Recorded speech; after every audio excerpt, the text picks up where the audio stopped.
আমাদের Salbagan power house মেসে আমাদের আজকে একটা ছোট খাওয়া দাওয়ার আয়োজন ছিল।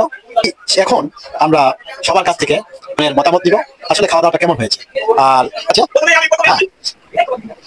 হ্যালো, আমাদের এই রুমমেট, আমাদের মেসের রুমমেট নাদিম, সে আজকে আমাদের যে আমরা আজকে রান্না করলাম, হ্যাঁ, এই রান্নাটা কেমন হয়েছে?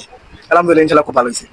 ভালো হয়েছে, খুবই ভালো হয়েছে, খুবই ভালো, ভালো হয়েছে। আর কিছু বলার আছে না? আমার বলার বলতে গেলে আমি কোকটা একটু কম পাইছি, এই কোকটা নিয়ে অনেক ঝামেলা হইলো একটু আগে বারে, এটাই না, এমনি খাওয়া দাওয়া সবকিছু আলহামদুলিল্লাহ ভালো, ইনশাআল্লাহ খুব ভালো হয়েছে।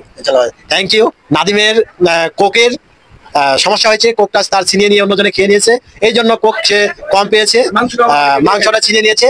সামনে আমাদের যে সামনে পিকনিকের আয়োজন করা হবে, সেদিন নাদিমকে একটু কোক এবং কয়েকটা মাংস বেশি করে দেওয়া হবে। নাদিম, তুমি উপস্থিত থাইকো সামনের পিকনিকের জন্য, ঠিক আছে? ইনশাআল্লাহ। আজকে আমাদের মধ্যে একজন নতুন বোর্ডার আমাদের ম্যাচে উপস্থিত হয়েছে। এখন আলাজের কাছে আমরা জানবো তার কোনো মতামত আছে কিনা আমরা জানবো। হ্যাঁ আলাজ, আপনি বলেন। জি আলহামদুলিল্লাহ, খাবারটি অনেক সুস্বাদু হয়েছিল। আমি এখানে নতুন, আমি জীবনে মনে করেন যে এরকম খাবার খাই নাই, অনেক ফ্যান্টাস্টিক। আর আমি ভালো রান্না করার, ভালো মেনু বানানোর জন্য চেষ্টা করবো ইনশাআল্লাহ।